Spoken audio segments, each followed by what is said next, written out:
radio, una vez más, y como lo venimos haciendo ya desde la semana anterior, los miércoles, y a esta hora tenemos cita, tenemos turno, sería con la audiencia y con la doctora Sandra Borrego, que ya está aquí con nosotros. Sandra, buen día. Hola, muy buenos días. Con este día de sol, más lindo hoy. Lindo, fresquito, pero lindo para empezar la mañana. Sandra, bueno, como siempre en este espacio la idea es dar a conocer determinados temas que tienen que ver con ginecología, con obstetricia, pero fundamentalmente con prevención. Siempre le pedimos a la audiencia que cualquier tema que quieran tratar lo propongan a través de la radio y lo vamos organizando para cada semana. Hoy uno de los temas de mucha actualidad, que es el HPV, para saber qué es, qué significa, cómo se previene. Dios mío, HPV. Bueno, podríamos estar un día entero hablando de HPV, pero sabemos que los tiempos de la radio son reducidos, así que voy a tratar de sintetizar en forma más clara lo que más pueda, porque es un tema largo, es un tema ampliamente difundido en la población, es un tema que genera mucha ansiedad, angustia y como siempre, como todos los temas que a veces se tocan fuera de los consultorios, fuera de los médicos, a veces hay circunstancias en las cuales la gente está mal informada o desinformada. Bueno, como para empezar, hablando del HPV, generalidades, ¿no? Porque hay cosas por ahí que son complejas, que tienen que ver con las estructuras de los virus y demás, que creo que esto no es interesante para la gente, esto lo tenemos que saber los médicos.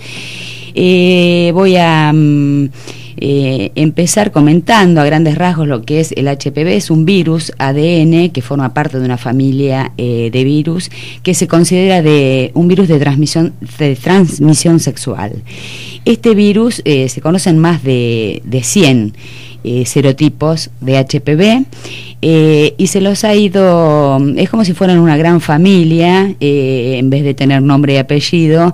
En la medida que fueron descubiertos, fueron enumerados, 1, 2, 3, 4 y así sucesivamente. Hoy en día se conocen más de 100. El 40% de ellos sabemos que están relacionados con las infecciones genitourinarias, perianales, anorrectales, que tienen que ver con la enfermedad de transmisión sexual. De hecho, forma parte de las enfermedades de transmisión sexual. Bueno, este virus tiene una cápsula, como si fuera, para que me entienda la gente, una cápsula con proteínas de alto grado, de bajo grado, pero tiene una zona central, que es la zona control, con alto poder el virus de replicación y con alto poder oncogénico. Por eso este virus HPV se divide en números, y hoy en día, mediante los estudios realizados desde hace años, porque este no es un tema, es de actualidad hoy puntualmente, porque está tan difundido el HPV en la población, y esto hay que decirlo, está tan difundido que, bueno, hoy es una preocupación, pero este virus fue descubierto hace tantísimos años, y a partir de allí se han hecho muchos estudios y se ha ido caracterizando lo mejor, y se han podido a través de los estudios ver cómo son las formas de no solo de cómo actúa el virus en la célula, las formas de transmisión, qué síntomas provoca, cómo es la forma de detección temprana, cómo es el diagnóstico y tratamiento, inclusive a partir de hace algunos años se implementaron vacunas para prevenir, la vacuna para prevenir el HPV, por supuesto. Bueno, dicho sea esto, a grandes generalidades, lo que es el virus, se dividen para un control virus de alto grado oncogénico y bajo grado. Los de bajo grado son aquellos que provocan lesiones intraepiteliales de bajo grado, tienen que ver con los números 6, los más conocidos, 6, 11, 40, 42 y bueno, muchísimos, que provocan lesiones de bajo grado, generalmente en la piel y mucosas. Estoy hablando siempre de la parte genital, perianal, porque también este virus puede provocar lesiones orobucales y en otros órganos del cuerpo. Nos vamos a dedicar a la parte genital. Estos virus de bajo grado provocan lesiones intraepiteliales de bajo grado, así se llaman, SIL de bajo grado, y están asociadas generalmente a lesiones verrugosas que se llaman condilomas en el área genital, que son como excrescencias, como si fueran crecimientos a veces en forma de coliflor, que pueden ser únicas, múltiples, estar poco desarrolladas, el tamaño depende.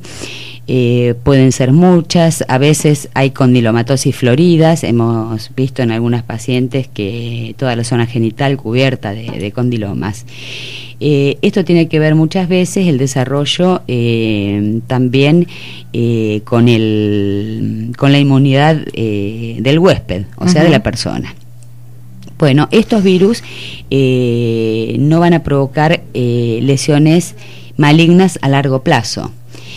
Los virus de alto grado oncogénico, como son el 16, 18, 31, 33, 45, y bueno, podemos seguir la lista, son de alto grado oncogénico porque esto está demostrado que con el tiempo son los que pueden provocar las transformaciones, reproducirse dentro de las células normales del cuerpo y así generar lesiones precancerosas y llevar al cáncer de cuello uterino con los años. La transmisión, porque muchas veces esto es una consulta, es una pregunta de rutina y de rigor, te diría. ¿Cómo se transmite? Y acá, bueno, hay varias cosas que durante años se han ido estudiando, pero hoy se sabe en día que la transmisión fundamental es a través de la vía sexual, el contacto sexual. Es un virus que tiene la capacidad de ser muy infectante por contacto de piel y mucosas. Por lo tanto, es altamente infectante y la forma de contagio es fácil. Hoy se sabe porque esto hace muchos años, allá por 1939, por ahí, un médico alemán se puso a estudiar por qué había más cáncer en la población. Es decir, se puso a estudiar la forma de transmisión y ahí surgió que las pacientes con cáncer de cuello el porcentaje era mucho mayor en las pacientes en ese momento. Bueno, el estudio por ahí suena feo, pero resulta feo, pero fue denominado de esta manera.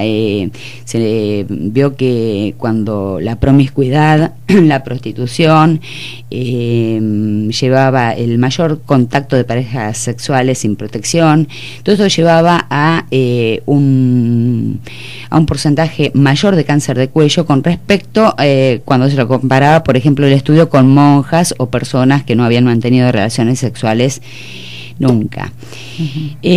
Bueno, los estudios progresaron, por supuesto, y se sabe que hasta puede llegar a haber una transmisión madre-hijo, que en definitiva es muy bajo el porcentaje en que ello se produce, que tiene que ver con cuando la madre está infectada con condilomas en la región genital a través del pasaje por el canal de parto. Es bajísima la incidencia de esto que se llama papilomatosis juvenil recurrente. Y los chiquitos infectados pueden desarrollar broncoespasmos y estos episodios a repetición. Pero bueno, la incidencia es ínfima. Pero aún así hay una indicación con respecto a la paciente embarazada, cuando la condilomatosis es florida, hay grandes cantidades de estas verrugas en la zona genital. En el momento del parto, la indicación es la cesárea, precisamente para evitar este bajísimo porcentaje que puede afectar al recién nacido. Bueno, con respecto al virus estábamos hablando que se dividen de bajo riesgo y alto riesgo. Y dijimos que los de bajo riesgo son los que provocan generalmente verrugas en la región genital, tanto en hombres como en mujeres. No hay diferenciación de razas, edad ni sexo. Y los de alto riesgo provocan lesiones precancerosas que con el tiempo, con los años, pueden transformarse en cáncer de cuello uterino. Los hombres también son afectados por el virus. Sintomatología, el virus generalmente no da. Estas verrugas son indolentes, generalmente no molestan, o a veces sí. La paciente consulta porque le salieron cosas, o porque le salieron, se toca o se nota durante la higiene irregularidades. Bueno, son las famosas verrugas o condilomas vulvares, o en la región genital, que a veces pueden estar ubicadas en otros sectores, en el periné, en el ano. Y bueno, esto tiene que ver con esas lesiones de bajo riesgo que hablábamos. En cuanto a los síntomas, puede que no provocan en general mayormente síntomas ningún virus del HPV, a menos que estas verrugas se sobreinfecten. Ahí sí pueden provocar leucorrea recidivante, mal olor, que la paciente genera mucha incomodidad. Después no hay grandes signos, porque las lesiones internas, que generalmente las provocan los virus de alto grado oncogénico, son las lesiones que están perdón, un poco de resfrío, normal para la un poco de resfrío. Están ocultas para las personas, porque no llegan no pueden visualizar su cuello del útero, pero visibles para los médicos. A veces estos virus se expresan mediante lesiones, así se llaman, lesiones colposcópicas. Para la gente son las famosas llaguitas, que hablan, yo tuve una llaguita, o hace 5 años a mí me dijeron que había tenido una llaguita. Bueno, la gente habla de llaguitas, en realidad no son llaguitas, son lesiones colposcópicas que pueden ser pueden manifestarse con múltiples variedades, que tampoco a veces esto tiene que la gente saberlo, si tienen forma de mosaico, claro, de leucoplasias, de epitelio blanco, etcétera, pero que se detecta en el control ginecológico precisamente. No da muchos más síntomas el HPV en sí. Con respecto, ¿querés hacerme alguna pregunta? Te veo con ganas. Hay una recomendación que se hace, al menos en las campañas públicas de HPV, y es la vacunación, que es una de las principales medidas de prevención, pero para un determinado rango de edad. Esto tiene que ver con lo que se entiende como edad de inicio de relaciones sexuales, tiene que ver con alguna situación en particular de hormonal o física. Claramente tiene que ver con la edad. Ajá. Con la edad de inicio. Es decir, la vacuna está probada ya. Hace años se han hecho estudios, en más de 100 países las vacunas están patentadas, están siendo utilizadas, y se ha probado que son altamente efectivas. ¿Cuándo? Para prevenir el virus del HPV, obviamente de ello estamos hablando, para prevenir el HPV. Son efectivas antes del inicio de las relaciones sexuales. Es por eso que el Ministerio de la Nación lo ha incorporado en el calendario nacional de vacunaciones, y muchos países del mundo también. Acá en nuestro país la edad comenzó a partir del 2000 en las niñas de 11 años, y hoy se sigue este esquema. Todas las niñas de 11 años tienen la obligación de estar vacunadas. Esto tiene que ver con el sistema de salud, nos incluye a todos, ¿no? A los representantes que tenemos a cargo la salud de la población, incluye a los padres, que también tienen que tener en esto, que no se les pase la edad ni el mes. Tiene que ver con las campañas de prevención, tiene que ver con la salud pública. Hace unos años se implementó ya en el calendario de inmunizaciones, por lo tanto es obligatoria en todas las niñas de 11 años. El esquema es con 2 vacunas entre los 11 y 14 años, que se da al mes, se da una, y a los 6 meses se repite la segunda dosis. Este año se incorporó como novedad la vacunación en varones a la misma edad. A los 11 años las mismas dosis, Eso es para prevenir, si queremos prevenir 100% la aparición del HPV a futuro. Pero esto no implica que las mujeres puedan vacunarse a otra edad. La indicación de la vacuna está entre los 11 y los 45 años en nuestro país. Hay países que la indican en otras edades. Pero todo tiene que ver con los sistemas de salud pública, con los ingresos económicos y las posibilidades diagnósticas de prevención que tiene cada país. Sabemos que el cáncer de cuello uterino es un cáncer que produce, es el segundo cáncer que se lleva las muertes femeninas por cáncer. El cáncer de cuello, le sigue el cáncer de mama.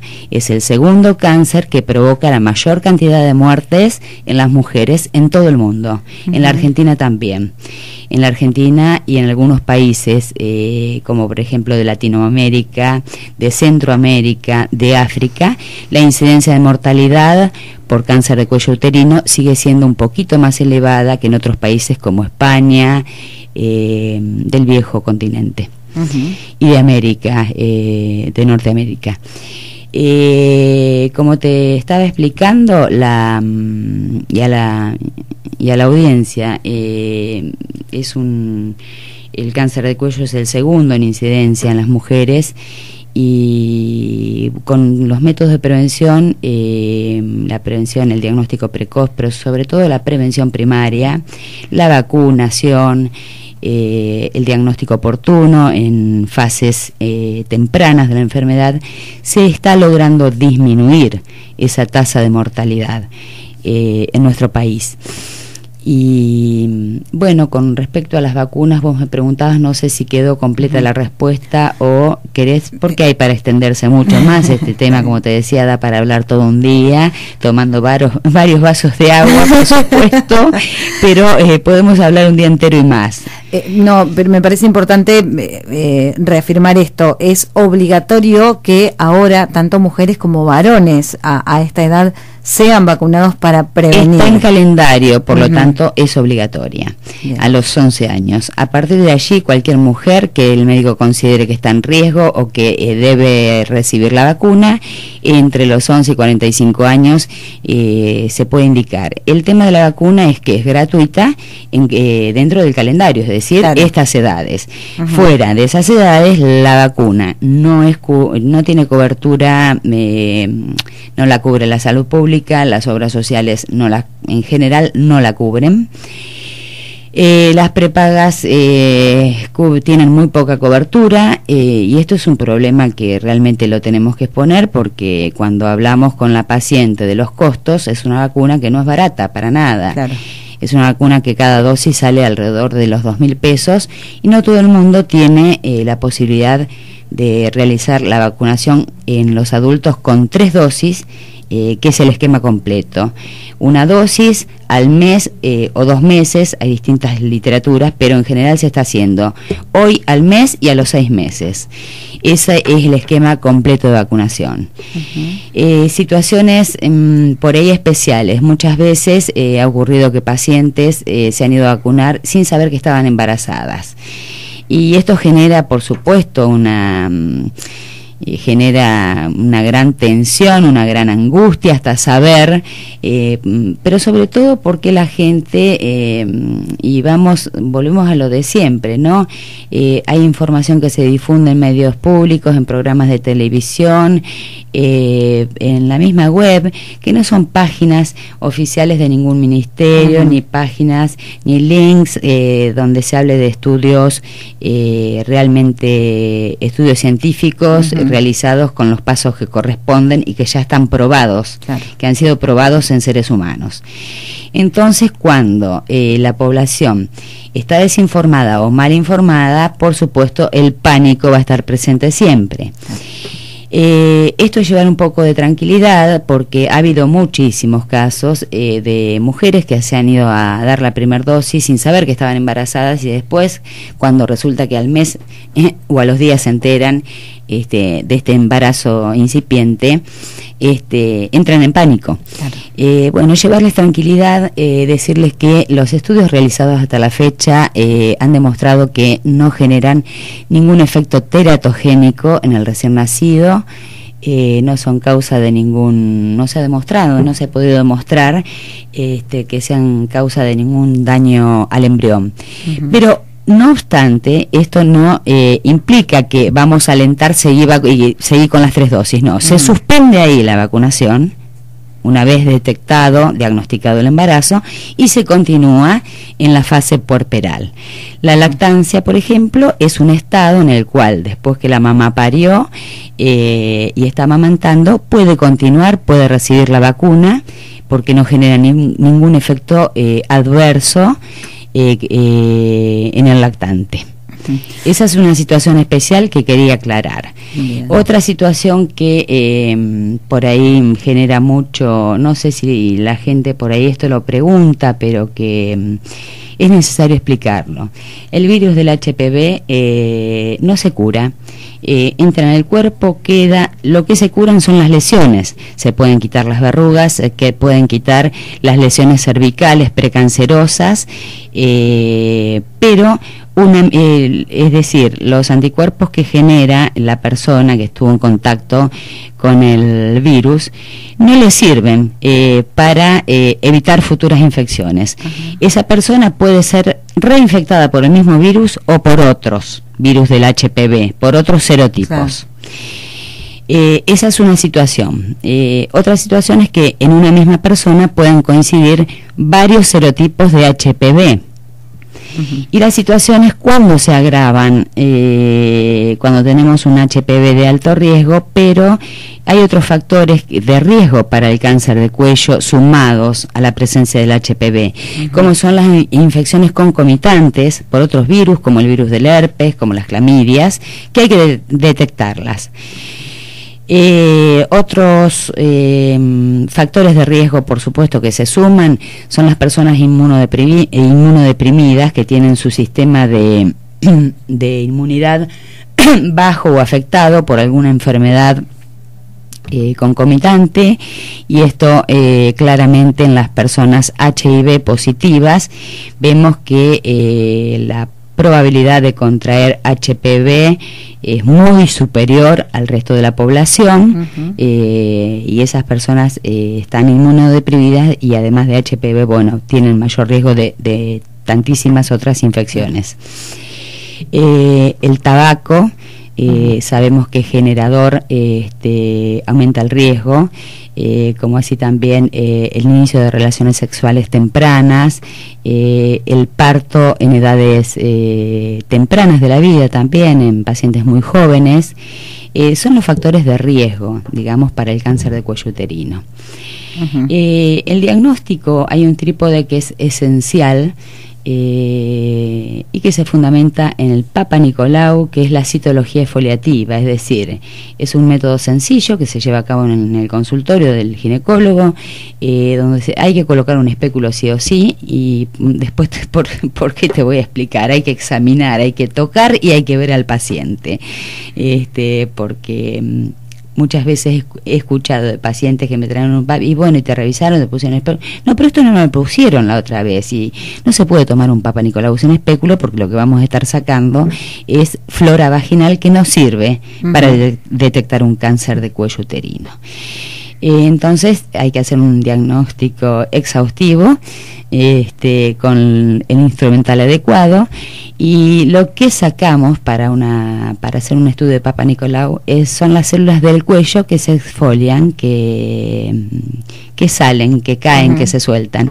Esas células que se desprenden son las que en general y principalmente la toma debe ser de la unión escamocolumnar, que es el sitio donde el epitelio endoglandular está en contacto con el epitelio pavimentoso del cuello, y ahí es donde aparecen siempre las modificaciones de las lesiones precancerosas. Por eso hay que tratar de que la toma sea Por eso siempre el control ginecológico, tocar, mirar, inspeccionar al paciente es fundamental, si no vamos a perder muchas cosas. La toma tiene que ser de determinado lugar, en determinadas condiciones basales. Previamente siempre se recomienda que no haya menstruación, los 48 horas previas, ni relaciones sexuales, ni colocación de tampones, ni óvulos, ni cremas, ni nada que pueda alterar el estado basal de las células. Junto con el Papa Nicolau, que se hace un extendido, que se envía al patólogo para que el patólogo con un microscopio especial va a mirar esas células y va a ver, ¿qué va a ver en ella? Las características, si son células normales, células típicas del epitelio escamocolumnar, células pavimentosas, células glandulares normales, o si hay algún tipo de alteración. Muchas veces hay alteraciones inflamatorias y hay alteraciones que debemos saber leer, que tienen que ver con disqueratinos, palabras que la gente no tiene por qué conocer, pero los médicos sí tenemos la obligación de leer el PAP, y que tienen que ver con la hipercromasia, agrandamientos nucleares, coilocitos, es decir, células que se van modificando. Entonces, acá hago una alerta, porque muchas veces me encuentro, y sobre todo aquellas pacientes que tienen mucha confianza de años, o porque por ahí les pasaron otras situaciones en ese año y no pudieron, y te lo explican, y uno tiene que aprender a aceptar, por supuesto, y te dicen, me hice todos los estudios el año pasado cuando vos me los indicaste, pero resulta que te los traigo este año, y nos encontramos con el Papa Nicolau de marzo del 2016, y con los análisis de marzo del 2000, es decir, de hace un año atrás. Pero los miré, como decía, grado 2, me quedé tranquila. Entonces, ¿qué pasa? El grado 2 es un Papa Nicolau que nos habla de la normalidad con inflamación, y si solamente nos quedamos con eso, nos quedamos tranquilos todos. El tema es que hay que leer detalladamente. ¿Por qué? Porque en el detalle, que es lo que el médico tiene que leer, ahí vamos a estar viendo si hay alteraciones en las células que nos prenden una luz roja, que nos hacen un llamado de alerta, que nos dicen, a ver, esta paciente hay determinados cambios, son de tipo inflamatorio, trato y repito, no son de tipo inflamatorio, como puede ser la discariosis, la presencia de coilocitos, núcleos la hipercromasia. Bueno, acá ya tengo una alerta para estudiar. Y seguramente ahí vamos avanzando en el estudio. Bueno, el Papa Nicolau, junto con la colposcopía, que es la visualización en el momento del cuello del útero para ver si está sano o se puede observar algún tipo de lesión visible. Convengamos que los dos métodos no son infalibles. El Papa Nicolau puede venir con falsos negativos, porque todos estos estudios dependen de factores que tienen que ver con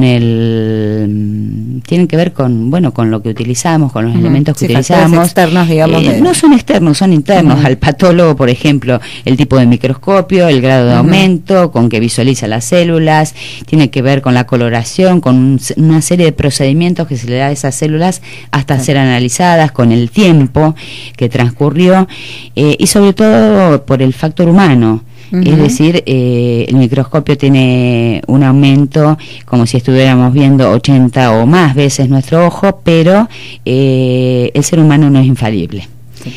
La colposcopía tampoco es 100% segura, porque hay lesiones, y esto está demostrado, que no son visibles. Se ve un cuello aparentemente sano, hacemos la prueba del Lugol, la prueba con ácido acético, que es una sustancia que yo muchas veces le digo, por ahí te vas a sentir un pequeño ardor, pasa enseguida. Es una sustancia que, o a veces nada, no provoca nada, que es de muy sencilla realización, pero que también lleva una aparatología especial, que es una lente que aumenta la visión de nuestro ojo. Con ello podemos detectar lesiones en el cuello, en la vagina, mismo en la vulva, en el periné, lesiones que nos llamen la atención, y ahí poner un poquito más el ojo, prestar más atención, porque por si hay que seguir con estudios más avanzados. Cuando detectamos lesiones, ya sea en el PAP, citología positiva, un PAP con algunas alteraciones determinadas, o una colposcopía con alguna lesión, o juntamos las dos cosas, hay que hacer una biopsia de cuello. Este procedimiento también es sencillo porque es indoloro, se hace sobre la lesión, y acá ya no estudiamos células que se exfolian. Se estudia tejido, lo que se saca son milímetros de tejidos de la lesión, se manda a hacer el estudio anátomo-patológico, pero del tejido, no de la célula. Y ahí ya vamos a tener un informe concreto a qué corresponde ese tejido, si corresponde, si hay SIL, lesión intraepitelial, y este SIL si es de bajo grado o de alto grado. Y hasta acá yo creo que ya tenemos encaminado el diagnóstico, la detección precoz, y a partir de ahí vamos a saber cada paciente qué tratamiento le va a corresponder. Eso cada médico lo va a hablar con su paciente. Hay muchas formas de tratamiento. Para las lesiones de bajo grado generalmente son tratamientos tópicos locales como para erradicar la lesión, sabiendo siempre, y vuelvo a repetir, que la paciente portadora puede reinfectarse con el mismo virus del HPV o con otros serotipos. Por lo tanto, los controles anuales son indispensables, o si el médico ve que hay algún factor de riesgo asociado o alguna alerta en esa paciente, será el médico el responsable de citar a la paciente en un tiempo adecuado que él crea conveniente. Con respecto a los últimos estudios, me gustaría conversar un poquito sobre el hisopado para detección de HPV. Esto es una técnica que el Ministerio de Nación empezó hace unos años a implementar en las provincias más pobres, donde más mortalidad teníamos en las mujeres por cáncer de cuello uterino. Se implementó en Formosa durante 3 años, hizo un estudio realizando este hisopado, que es un test que con un hisopo se extraen muestra también del cuello cervical, del canal cervical. Se hace un procedimiento en un tubo, se envía ese material y se analiza en un laboratorio especializado, porque esto no es un análisis de laboratorio, del mismo laboratorio donde analizamos la sangre y la orina. Es un laboratorio especializado porque acá lo que se estudia es el genotipo, el serotipo del HPV. Se busca si hay HPV y al mismo tiempo se le está poniendo como diría yo el nombre y apellido, el número de HPV. Bien. Y ya acá tenemos si estamos ante una paciente con un HPV bajo o alto riesgo, oncogénico. Este hisopado, como te contaba, comenzó a hacerse este estudio en la provincia de Formosa, después se fue extendiendo a otras provincias de nuestro país, a Corrientes, Chaco, Formosa, y a 3 ciudades del Gran Buenos Aires. Esto, por supuesto, fue de gran ayuda y utilidad, pero lamentablemente no está extendido su práctica en todo el país. No es de acceso de todos los días, como puede ser un PAP y una colposcopía. ¿Por qué? Porque es un laboratorio especial el que lo tiene que analizar, que acá en Pehuajó no hay. Es decir, en la práctica diaria yo lo realizo al test porque estoy en contacto con un laboratorio en Buenos Aires y en La Plata, en centros grandes, donde llevan a cabo este estudio y el procedimiento. Y tenemos con la paciente, el resultado le llega directamente a la paciente, que después me lo trae, por supuesto, para ver, y ahí sabemos si es portadora de HPV y qué HPV tiene. Vamos a saber si es de alto riesgo o bajo riesgo. Este estudio es muy importante. Yo creo que con el tiempo y con el transcurso de los años tiene que ser implementado, y así va a ser, porque esto es, yo creo que el Ministerio de Provincia y Nación, en forma conjunta, trabajando en los programas de prevención de cáncer de cuello. Creo que la intención es esa, y me parece totalmente válida, me parece adecuada, me parece aplaudible que así sea, que esté al alcance de todos.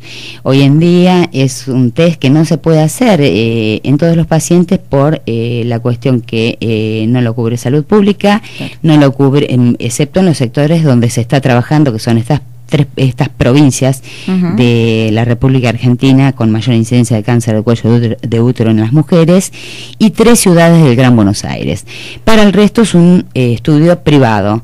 Las obras sociales, algunas están empezando a escucharnos, gracias a Dios. Sí, algunas lo cubren, no todas. Y es un estudio que si la paciente lo tiene que hacer en forma particular, no tengo idea hoy en día, pero la última vez me hablaron algo así de 1.500 pesos. Alguien que lo hizo en forma particular. De manera que no está al alcance de todo el mundo, porque no todo el mundo tiene cobertura social, pero gracias a Dios, repito, muchas obras sociales ya se están poniendo, gracias a Dios, están afilando un poco... Y vamos por esa vía de que reconozcan este estudio. Sandra, hablando ya como para ir cerrando y empezar a entender de qué se trata un poco más. Andrea, sí, mirá qué rápido se pasó lo que hemos hablado. Bueno, ¿hay estadísticas de la incidencia del HPV? Sí, totalmente. Mirá, hay estadísticas del cáncer de cuello de útero, que te expliqué que es el segundo en el mundo y en la Argentina también, con un poco más de incidencia en los países de Latinoamérica, dentro del cual, por supuesto, formamos parte.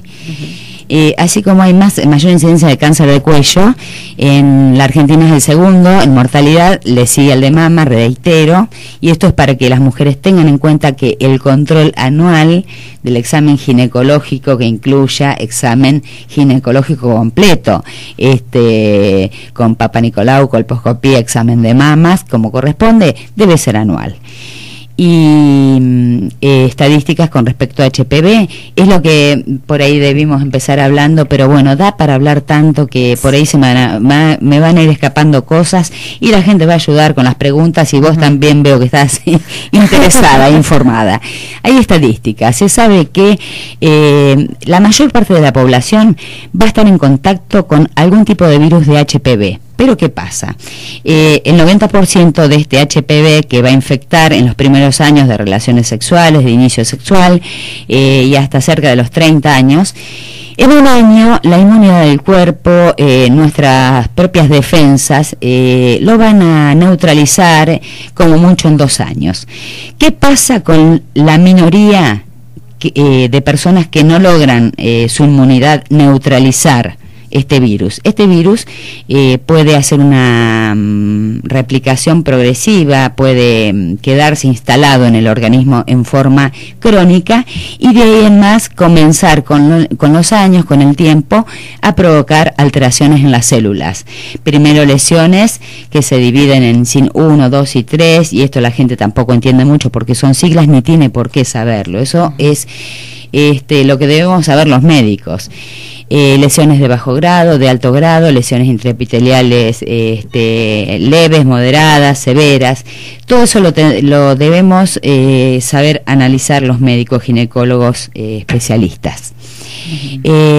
Como te explicaba, la mayor parte de la población, se estima que 4 de cada 5 personas va a estar en contacto y se va a infectar, pero su sistema inmune, gracias a Dios, en la mayoría, en el 90%, va a neutralizar este virus, y las lesiones van a desaparecer y el virus va a desaparecer. En el resto, el pequeño porcentaje puede anclarse en forma crónica y a partir de allí, con los años, provocar lesiones de bajo grado o de alto grado, de acuerdo al tipo, al genotipo de papiloma que sea de HPV. Van a hacer que provoque lesiones de bajo grado, como son las verrugas, condilomas, o de alto grado, que son las lesiones precancerosas. No sé si te referías a otro tipo de estadísticas. No, que podamos hablar. La estadística de la población, decir cuántas, si hay una sabemos, por ejemplo, en la edad de riesgo. Sabemos, y esto está en estudios, pero en todo el mundo, que la gran mayoría de las personas, hombres y mujeres, van a estar en contacto con el virus del HPV, y que la inmunidad que genera el organismo no es tan importante. De ahí que puede volver una persona que tuvo HPV y se neutralizó con sus defensas, con su inmunidad, puede volver a reinfectarse. Y ahí voy a hacer un paralelismo. ¿Por qué la importancia de la prevención con la vacuna? Porque la vacuna genera una inmunidad mucho más precisa, contundente, que llega casi a un 100%, o cuando es en la edad clave, adecuada, antes del inicio de las relaciones sexuales.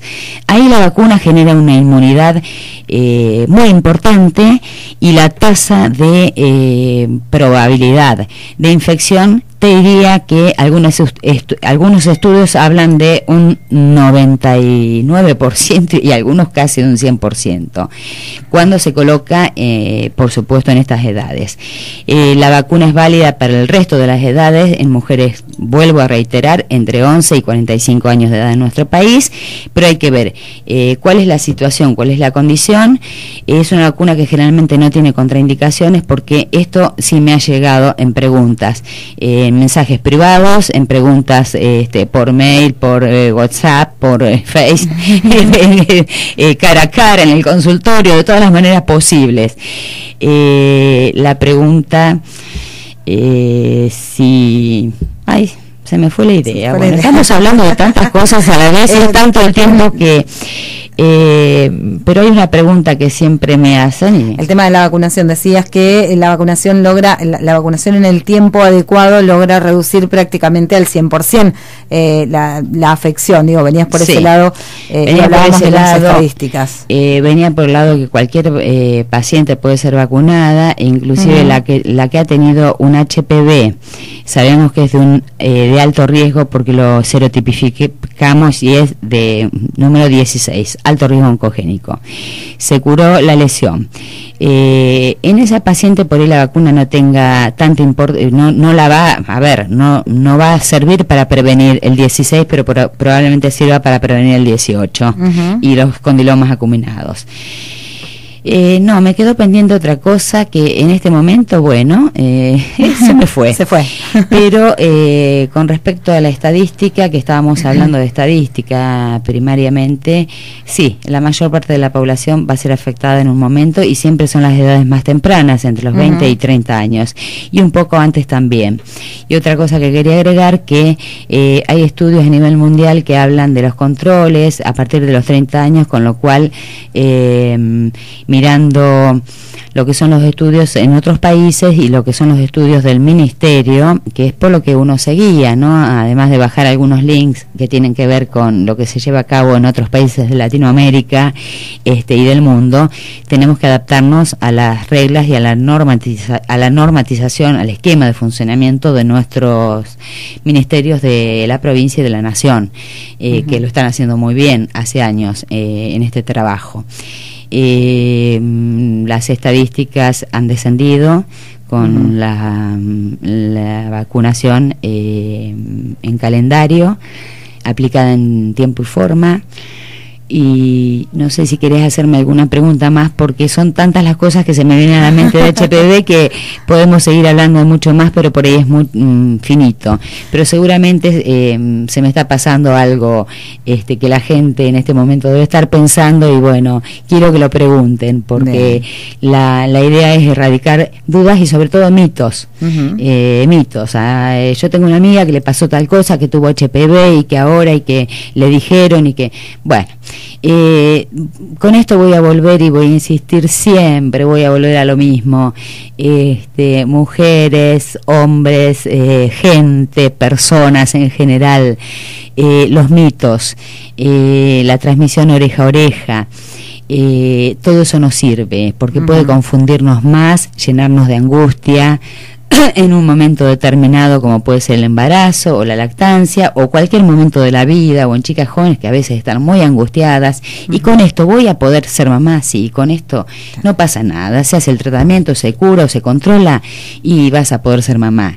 Y hay muchos mitos, por eso es importante que la gente pregunte, ya sea a través de estos espacios que podemos llegar a prácticamente toda la comunidad, o a una parte de ella por lo menos, y con eso creo que estamos conformes. Llegar a una parte y llegaremos a la otra parte por otros medios, pero en el consultorio con su médico es necesario que bombardeen con preguntas, y esta es la palabra que me gusta, bombardear con preguntas, hasta sacar todas las dudas, porque para eso estamos los médicos, para sacar las dudas, además de otras cosas, ¿no? Hacer el diagnóstico precoz y todo lo que hablamos de prevención, sacar las dudas, sacar los mitos y decir, siempre que lo adecuado lo vamos a encontrar en el especialista. Ahí vamos a sacar las dudas de todo lo que concierne no solamente a este tema puntual de HPV, de cáncer de cuello, de cáncer de mama, vamos a sacar las dudas de todas las especialidades con el médico especialista. Bien. Sandra, muchísimas gracias. Las consultas seguramente, si van llegando, las vamos a ir reservando y vamos a tener más espacio. Sí, por favor. Yo sé que si te dejo te quedas, pero bueno, los tiempos de la radio son crueles. Intentamos. Son crueles. Hoy fue muy cruel con este tema, porque este tema realmente es un tema que está muy de actualidad, no es porque sea nuevo, data de años que está en estudio, pero las cosas se van modificando porque gracias a Dios se van descubriendo, como en el caso de las vacunas, factores de prevención, métodos más fáciles de acceso, de diagnóstico, y todo eso hace a reducir las tasas de incidencia de lesiones precancerosas y de cáncer de cuello, porque la vacuna en definitiva es prevenir el HPV. Y prevenir el HPV es en una medida prevenir el cáncer de cuello. Bien. Muchísimas gracias. No, la agradecida soy yo, pero me dejaste hablar poquito. Te espero bueno. Aunque no quieras creer, es casi el mismo tiempo que la semana anterior. Mira, se nos pasa volando. ¿Viste? Realmente. Se pasa muy rápido. El tiempo en la radio se pasa muy rápido. Pero bueno, es importante dejar estas pautas que decimos siempre. ¿Qué es? ¿Cómo se previene? ¿Cuáles son los síntomas? Los temas generales que la gente tiene que saber. Las dudas, por favor, las dudas. Me interesan las dudas. Las dudas que tenga la gente, erradicarlas. Que pregunten, que llamen. Vos tenés la posibilidad de que te lleguen las preguntas también. Yo estoy abierta a todo tipo de preguntas. De manera que, bueno, duden y pregunten, por favor. Muchísimas gracias. Gracias a ustedes. Una vez más, la doctora Sandra Borrego con nosotros.